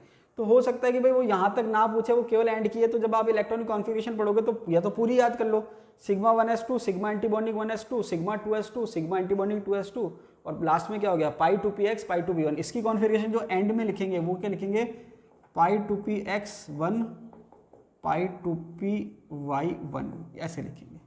दोनों में एक एक इलेक्ट्रॉन लिखेंगे, एक में 2 इलेक्ट्रॉन नहीं लिखेंगे, ध्यान रखना। तो ये तो हो गया इलेक्ट्रॉनिक कॉन्फ़िगरेशन। शुरू में वो के लिख देता है, या जो आप चाहो पूरी भी लिख सकते हो। इसके बाद जैसे हम एटॉमिक में लिखते हैं ना, जिनॉन लिख दिया या नियॉन लिख दिया या आर्गन लिख दिया, उसी टाइप से। अब यहाँ पर बॉन्ड ऑर्डर की अगर हम बात करें तो बॉन्ड ऑर्डर जो है half bonding minus anti bonding. तो मैंने क्या कहा था, वो कहीं से भी काउंट कर सकता है अपनी सहूलियत के हिसाब से। जैसे मान लीजिए मेरे को ये पता है यहाँ तक तो कैंसिल आउट हो गया, तो मैंने यहाँ तक काउंट ही नहीं करे, 2 मैंने कह दिया बॉन्डिंग है और एंटी बॉन्डिंग 0 है, तो कितना हो गया 1 आ गया। तो बॉन्ड ऑर्डर कितना आ रहा है बोरोन में, 1 आ रहा है। इसके अलावा क्या है कि ये आपके हो गया इलेक्ट्रॉनिक कॉन्फ़िगरेशन, ये हो गया बॉन्ड ऑर्डर, और इसके बाद आपके जो है ये पैरामैग्नेटिक है। क्या है, पैरामैग्नेटिक। अब वो क्या करता है, बॉन्ड एनर्जी के जो क्वेश्चन है, या तो बॉन्ड ऑर्डर की डायरेक्ट वैल्यू पूछ ले, वो एक होती है, और या फिर वो 3-4 स्पीसीज देता है, कंपेयर कराता है कि किसकी बॉन्ड ऑर्डर ज़्यादा है, किसकी बॉन्ड लेंथ ज़्यादा है, किसकी बॉन्ड एनर्जी ज़्यादा है, वो भी हम अब देखेंगे। तो यहाँ पर ये आपके केस हो गया बॉन्ड ऑर्डर 1 है और पैरामैग्नेटिक है। अनपेड इलेक्ट्रॉन की संख्या कितनी है, 2। ये हो गया बोरोन का केस। अब इसके बाद आता है कार्बन। तो देखिए कार्बन में सब कुछ है। अगर मैं कार्बन की बात करूं तो कार्बन में क्या हो गया, 1 इलेक्ट्रॉन एक्स्ट्रा हो गया। अब कार्बन से क्या है, क्वेश्चन आ चुका है एग्जाम में, क्या क्वेश्चन आ चुका है मैं आपको समझा देता हूँ। कार्बन में 1 इलेक्ट्रॉन एक्स्ट्रा हो गया, तो ये 1 इलेक्ट्रॉन एक्स्ट्रा यहाँ हो गया और 1 इलेक्ट्रॉन एक्स्ट्रा यहाँ हो गया। तो जब 2 इलेक्ट्रॉन हो गए तो 1 यहाँ हो गया और 1 यहाँ हो गया। अब यहाँ पर जब हम बात करें C2 मॉलिक्यूल की, तो यहाँ पर आप ध्यान रखना, जब हम ऑर्गेनिक पढ़ रहे हैं तो वहाँ अलग कंसेप्ट लगाना, और MOT का क्वेश्चन है तो अलग कंसेप्ट लगाना है। यहाँ पर बाकी सारी चीज़ें तो आप कर लोगे, इलेक्ट्रॉनिक कॉन्फ़िगरेशन, ये सारी चीज़ें। जैसे मान लीजिए इलेक्ट्रॉनिक कॉन्फ़िगरेशन हो गया पाई 2px2, पाई 2py2। बॉन्ड ऑर्डर की बात करें तो यहाँ तक तो कैंसिल आउट हो गए, बॉन्डिंग में 4 है, बॉन्ड ऑर्डर कितना आ रहा है, 2 आ रहा है। ये पैरामैग्नेटिक नहीं है, डायामैग्नेटिक है। ठीक है, ये हो गया यहाँ तक। अब बॉन्ड ऑर्डर 2 आ रहा है, तो क्वेश्चन एग्जाम में क्या पूछा जा चुका है, आरपीएससी ने 2-3 बार पूछ रखा है कि C2 जो मॉलिक्यूल है उसका बॉन्ड ऑर्डर कितना है, 2। ठीक है, वो खुद ही दे देगा कि बॉन्ड ऑर्डर 2 है। बताओ नंबर ऑफ सिग्मा बॉन्ड कितने और नंबर ऑफ पाई बॉन्ड कितने। अब होता क्या है कि ऑर्गेनिक में जब हम पढ़ते हैं तो हम क्या कहते हैं कि अगर सिंगल बॉन्ड है तो 1 सिग्मा है, डबल बॉन्ड है तो हम क्या कहते हैं 1 सिग्मा और 1 पाई है, और ट्रिपल बॉन्ड है तो हम कहते हैं 1 सिग्मा और 2 पाई है। ये केस है ऑर्गेनिक का। किसका केस है, ऑर्गेनिक का। जब MOT पे क्वेश्चन आ रहा है, मतलब वो C2 मॉलिक्यूल कह रहा है, क्या कह रहा है, C2 मॉलिक्यूल, तो वहाँ पर आपको क्या करना है, वहाँ पर आपको क्या करना है कि यहाँ पर ये यहाँ तक तो कैंसिल आउट हो गया, कोई रोल ही नहीं है बॉन्डिंग में। अब यहाँ पर चारों जो इलेक्ट्रॉन है बॉन्डिंग के, वो किस में है, पाई ऑर्बिटल में। इसका मतलब बॉन्डिंग के लिए जो रेस्पॉन्सिबल है वो कौन से ऑर्बिटल है, पाई ऑर्बिटल। चारों के चारों जो बॉन्डिंग इलेक्ट्रॉन है पाई ऑर्बिटल में। तो यहाँ पर आपको ध्यान क्या रखना है कि जो बॉन्ड ऑर्डर 2 आ रहा है कार्बन का, दोनों के दोनों पाई बॉन्ड है। क्या है, दोनों के दोनों पाई बॉन्ड है, ये आपको ध्यान रखना है। अब देखिए हो सकता है कि कार्बन पे क्वेश्चन 2-3 बार आ चुका हो, तो बोरोन पे पूछ ले कि भाई बोरोन में बॉन्ड ऑर्डर 1 ही आ रहा है, तो बताओ कौन सा बॉन्ड होगा। तो वहाँ पर भी क्योंकि इलेक्ट्रॉन पाई में ही है तो वो भी पाई में हो जाएगा। तो यहाँ पर क्वेश्चन इस पे आ चुका है, 2-3 बार आरपीएससी ने पूछा है। तो क्वेश्चन क्या है कि कार्बन जो है C2 मॉलिक्यूल, उसमें बॉन्ड ऑर्डर 2 है, तो 2 बॉन्ड ऑर्डर जो है उसमें सिग्मा कितने और पाई कितने हैं, तो आंसर आएगा दोनों के दोनों पाई है। तो ये तो बात हो गई आपकी कार्बन तक की। अब यहाँ पर मैं आपको एक चीज़ और बता देता हूँ। देखिए बोरोन का हमने देख लिया, कार्बन का देख लिया। तो बोरोन में हमने क्या देखा, एक बार मैं लिख देता हूँ यहाँ पर थोड़ा सा। बोरोन में हमने क्या देखा, टोटल इलेक्ट्रॉन कितने हैं, 10, और बॉन्ड ऑर्डर कितना आ रहा है, 1। कार्बन में टोटल इलेक्ट्रॉन कितने हैं 12, बॉन्ड ऑर्डर कितना आ रहा है 2। अब अगर मैं नाइट्रोजन की बात करूं तो नाइट्रोजन में एक इलेक्ट्रॉन और ऐड हो जाएगा, ये एक और ऐड हो गया, ठीक है। तो यहाँ पर 2 इलेक्ट्रॉन और बढ़ गए, तो 2 इलेक्ट्रॉन कहाँ बढ़ जाएंगे यहाँ पर। अब यहाँ पर नाइट्रोजन के केस में टोटल इलेक्ट्रॉन जो हैं वो कितने हो गए 14, और बॉन्ड ऑर्डर इसका आएगा 3। आप इसको कैलकुलेट कर लेना, बॉन्ड ऑर्डर 3 आएगा। तो जो मैं आपको ट्रिक की बात कर रहा था वो इसी से आपको हिंट मिल जाएगी। तो मैं लास्ट में ट्रिक बताऊंगा, यहाँ तक तो आपको समझ में आ गया कि बोरोन जो है 10 इलेक्ट्रॉन है, कार्बन में 12 है, नाइट्रोजन में 14 है। एक ध्यान क्या रखना है, बोरोन जो है पैरामैग्नेटिक है। इसके बाद अब देखिए बाकी सारे डायमैग्नेटिक हैं, आपके 2 ही जो स्पीसीज है, न्यूट्रल स्पीसीज की बात कर रहा हूँ। बोरोन जो है पैरामैग्नेटिक है और एक ऑक्सीजन पैरामैग्नेटिक होगा। कैसे? ऑक्सीजन की बात करें, ऑक्सीजन की बात करें तो 1s2 2s2 और 2p4, ये इलेक्ट्रॉन भर दिए मैंने। ये हो गया 1s2 2s2 और 2p4। तो ये अगर हम बात करें ऑक्सीजन की, तो देखिए ऑक्सीजन में जब इलेक्ट्रॉन भरेंगे तो ये आपके भर दिए पूरे इलेक्ट्रॉन 1s2, ये हो गया, ये हो गया, ये हो गया। अब यहाँ कितने हैं, 4 और 4 8 हैं, तो 8 इलेक्ट्रॉन आपको भरना है। ये हो गया इधर, ये हो गया आपके। अब यहाँ पर एक चीज़ और है, एक कंसेप्ट और आ सकता है होमोल्यूमो का। एक कंसेप्ट और क्या आ सकता है, होमोल्यूमो का। ये आपके होमोल्यूमो टर्म जो है पेरीसाइक्लिक में ज़्यादा सुनने को मिलती है। होमो और ल्यूमो, होमो का मतलब है highest occupied molecular orbital. Highest का मतलब सबसे ऊंचा, ऑक्यूपाइड का मतलब भरा हुआ, मॉलिक्यूलर ऑर्बिटल का मतलब आणविक कक्षक। तो सबसे ऊंचा भरा हुआ मॉलिक्यूलर ऑर्बिटल। अब जैसे मान लीजिए कि ये आपके नाइट्रोजन का केस है, वो पूछ ले नाइट्रोजन के लिए होमो बताओ क्या होगा, तो होमो क्या होगा सिग्मा 2pz। जो हाईएस्ट भरा हुआ है वो क्या है सिग्मा 2pz। अगर पूछे ल्यूमो क्या होगा तो ल्यूमा क्या हो जाएगा पाई एंटीबॉन्डिंग 2px और पाई एंटीबॉन्डिंग 2py। तो ये भी एक कंसेप्ट है, क्वेश्चन पूछा जा सकता है। तो अगर आपको यही नहीं पता कि होमोल्यूमो होता क्या है तो फिर आप नहीं बता पाओगे। होमो का मतलब है highest occupied molecular orbital. Highest का मतलब सबसे ऊंचा, ऑक्यूपाइड मतलब भरा हुआ, मॉलिक्यूलर ऑर्बिटल मतलब मॉलिक्यूलर ऑर्बिटल। तो सबसे ऊंचा भरा हुआ मॉलिक्यूलर ऑर्बिटल इसको होमो कहते हैं, और जो सबसे नीचे जो खाली है उसको ल्यूमो कहते हैं। तो ये भी क्वेश्चन पूछा जा सकता है होमोल्यूमो का। अब ऑक्सीजन की बात कर रहे थे, तो ऑक्सीजन में मैंने सारे इलेक्ट्रॉन भर दिए। तो एक तो आपको दिख रहा है कि ऑक्सीजन में अनपेड इलेक्ट्रॉन की संख्या कितनी है, 2 है, पैरामैग्नेटिक। दूसरा आप क्वेश्चन कर ही लोगे, जैसे मैंने आपको स्टार्टिंग में बताया था कि वीबीटी जो है उसकी लिमिटेशन होती है। जैसे मैंने आपको नहीं बताया तो वापस बता देता हूँ कि वीबीटी की लिमिटेशन क्या थी। देखिए वीबीटी के बाद एमओटी की जरूरत क्यों पड़ी, कि जब हम ऑक्सीजन मॉलिक्यूल की बात करें तो वीबीटी क्या कहता है कि भाई ऑक्सीजन के 2 एटम है, ऑक्सीजन के बाद 6 इलेक्ट्रॉन है, ठीक है। तो 6 इलेक्ट्रॉन है, तो 6 इलेक्ट्रॉन थे, तो इसने क्या करा पेयरिंग कर ली। पेयरिंग कर ली तो क्या हो गया ऑक्टेट कंप्लीट हो गया। तो यहाँ पर वीबीटी के हिसाब से तो ऑक्सीजन क्या होना चाहिए डायमैग्नेटिक, लेकिन एक्चुअल में ऑक्सीजन क्या होता है पैरामैग्नेटिक। तो वीबीटी ऑक्सीजन के नेचर को नहीं समझा पाई, लेकिन एमओटी समझा देती है। इसलिए हमने क्या करा वीबीटी के बाद एमओटी हमने पढ़ी, ठीक है। जो थ्योरी है वो आगे से आगे जाती है। थ्योरी का मतलब क्या होता है चीज़ों को एक्सप्लेन करना। भाई हम क्या करें valence bond theory, molecular orbital theory. तो थ्योरी जो होती है, जो एक्सपेरिमेंटल रिजल्ट आ रहा है उसको एक्सप्लेन करने के लिए जो चीज़ हम पढ़ते हैं उसको थ्योरी कहते हैं। तो एमओटी का मतलब मॉलिक्यूलर ऑर्बिटल थ्योरी। तो जो वीबीटी नहीं समझा पाई ऑक्सीजन के नेचर को, वो एमओटी ने समझा दिया। तो ऑक्सीजन जो है O2 अनपेड इलेक्ट्रॉन कितने हो गए 2। इसके बाद आप बॉन्ड ऑर्डर निकालोगे तो बॉन्ड ऑर्डर जो आएगा 2 आ जाएगा। अब आप निकाल लेना बॉन्ड ऑर्डर का फॉर्मूला क्या है, इलेक्ट्रॉनिक कॉन्फिगरेशन मैंने आपको निकालना बता ही दिया। तो ये सारी चीज़ें हो गई। इसके बाद फ्लोरीन करोगे तो आ जाएगा। अब यहाँ पर क्वेश्चन जो है वो क्या बनता है। अब देखिए ऑक्सीजन की अगर हम बात करें, ऑक्सीजन में जो इलेक्ट्रॉन की संख्या है टोटल कितनी है 16, और बॉन्ड ऑर्डर कितना आ रहा है इसका 2। तो जब हम बात करते हैं ट्रिक की, तो ट्रिक ये है कि 14 इलेक्ट्रॉन अगर होंगे तो बॉन्ड ऑर्डर 3 आएगा। उसके बाद जब आप इलेक्ट्रॉन बढ़ाओगे, जैसे मैंने कहा 15, 16, 17 और 18, तो बॉन्ड ऑर्डर को आपको हाफ से कम करना है। तो ये हो गया 3, तो ये हो गया 2.5, ये हो गया 2, ये हो गया 1.5 और ये हो गया 1।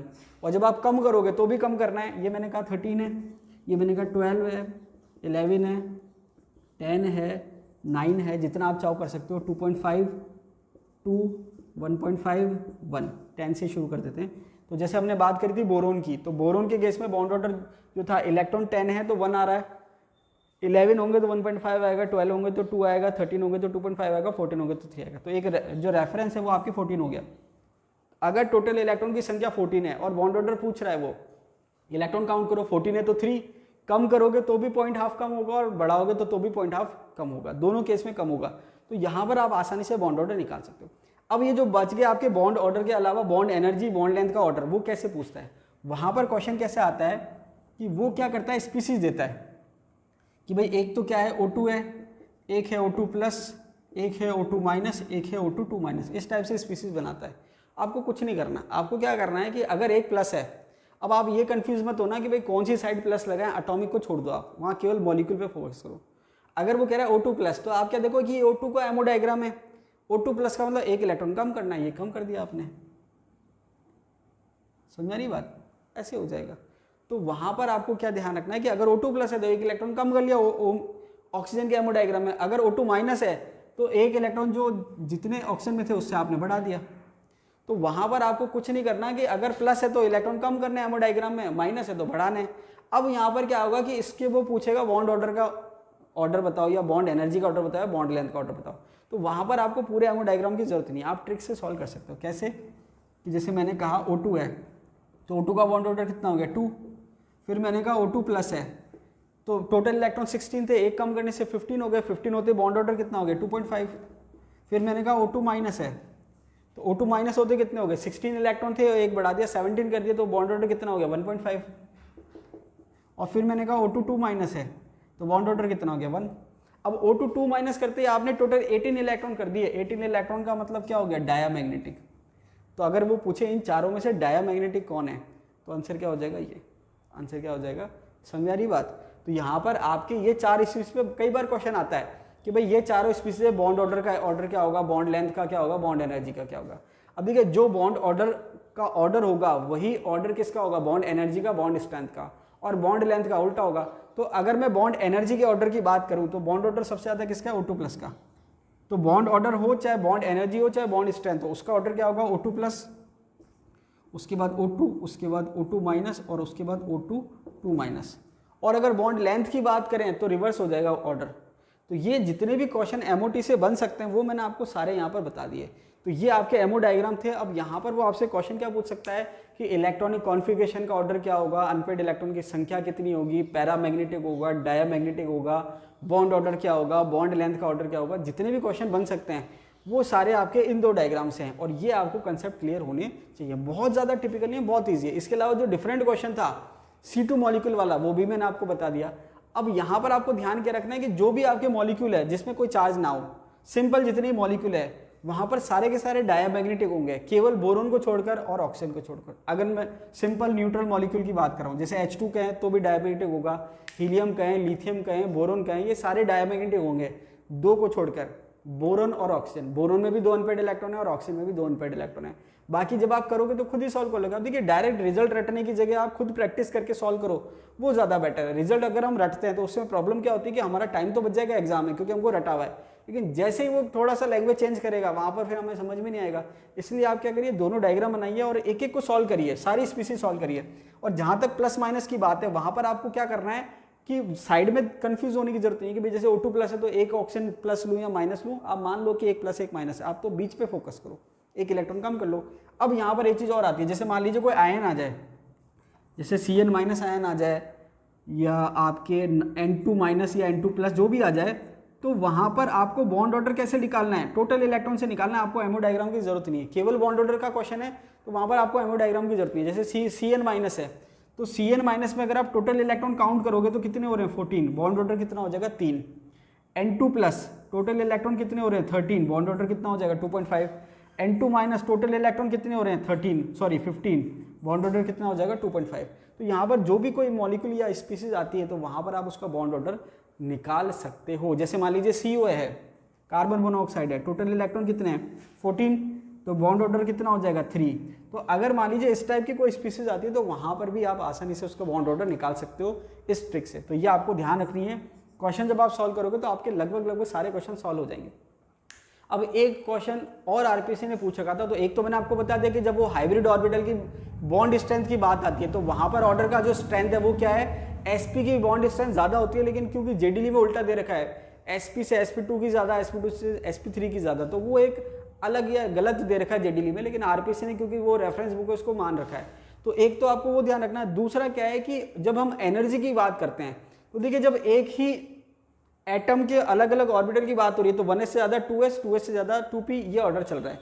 लेकिन अगर हम डिफरेंट एटम पे कंपेयर करें, जैसे मान लीजिए एक नाइट्रोजन है और एक ऑक्सीजन है और इनको कंपेयर करना है, या कार्बन है और ऑक्सीजन है, इनको कंपेयर करना है, तो कार्बन का मान लीजिए 1s है और ऑक्सीजन का 1s है, या कार्बन का 2s है और ऑक्सीजन का 2s है, या कार्बन का 2p और ऑक्सीजन का 2p। तो वहाँ पर जब हम एनर्जी को कंपेयर करते हैं तो आपको हमेशा एक चीज़ ध्यान रखनी है कि जिसकी इलेक्ट्रोनेगेटिविटी ज़्यादा है उसके ऑर्बिटल की एनर्जी कम होगी।